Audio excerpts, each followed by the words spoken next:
It's a snuggly Sunday. Almost time to go on vacation. Are you excited? Okay. So it's midnight on the weekend. There's the sewage truck. Who would have thought that on a Saturday on the weekend the sewage truck would get here? He's been sitting there for about 10 minutes. Hasn't started sucking. I heard him attached to the house. And that's the new truck, the $500,000 truck. That thing can suck all the liquid out of everywhere. But yeah, didn't even realize the truck was going to be out at this time of night. They said they were going to work overtime because they just finally got all 4 trucks on the road. But still, midnight on a Saturday is a strange time to see them.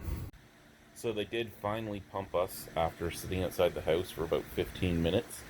So I don't know if they're training a new team or what they're doing, but because it was the big, powerful new truck, they've sucked every bit of water out of every P-trap in this house. So now all you can smell is shit. The wife is walking through the house right now, filling up all the drains. It is midnight. We might have to start a load of laundry just to fill up that P-trap too. You got to flush the toilet, run the bathtub, run the bathroom sink, the kitchen sink, do something with the laundry machine, and then there's a P-trap for overflow from the air exchanger in the utility room as well that has to be filled. And if you don't fill all those, all you smell is your sewage tank. It's a good time. So, on Friday, there was rejoicement. Everybody rejoiced in town. Between 5 mechanics and a whole bunch of luck, the water pump station was fixed. All 4 water trucks were on the road again. All 4 sewage trucks were on the road again. And the boiled water advisory ended. All in the span of a day. Fast forward to Monday. 2 of the water trucks are broken again. And the pipe that goes from the water pump station to the filtration station in town is completely frozen, so they can't use it.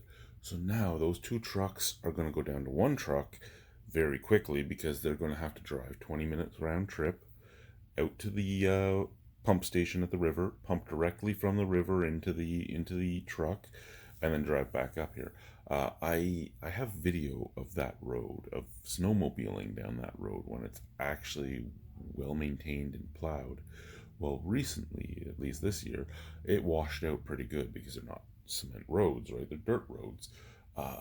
It's probably not great bringing those giant trucks down there, but this is what it is to live in the Arctic, right?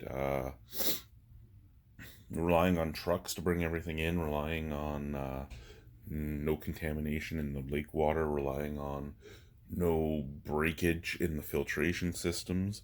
And by filtration system, we're not talking about the filtration system in a city. We're talking like the pipe has a screen at the end of it to make sure you don't suck a whole fish in. That's our filtration system. So, back down to full-on rations instead of just partial rations where you might get your house filled up 2 or 3 times a week. Now, if you get filled up once a week, you're pretty lucky.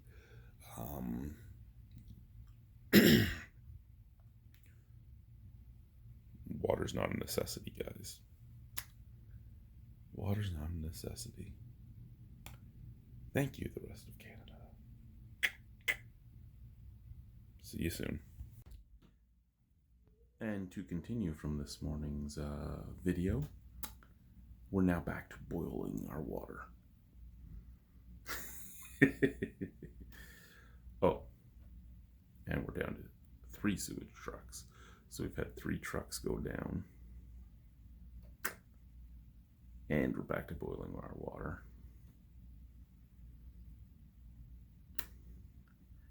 I can't wait to go on vacation so I can just take a shower. Like, I'm gonna drain the hotel's fucking water tank. I'm just gonna stand under the fucking hot water for like 3 hours and be like, oh my god, this is amazing. That's right. That's what I'm doing. So I know I've spent a lot of time this vlog talking about the plumbing and the sewage and water issues. Thing to remember though is that dependent upon which northern village you're in, or which community in Nunavut you're in, you may, I turned 40 this year. By 40, you may or may not have had anywhere from 10 to 25 years using a honey bucket. Honey bucket being, what you piss and shit in and then you dump it outside. Or sometimes they would have like really thick plastic bags that would get just added to your garbage and burnt. So it's like running water via a toilet isn't something that's very, well, is something very new. A couple decades, maybe a generation. It's kind of crazy when you think about that.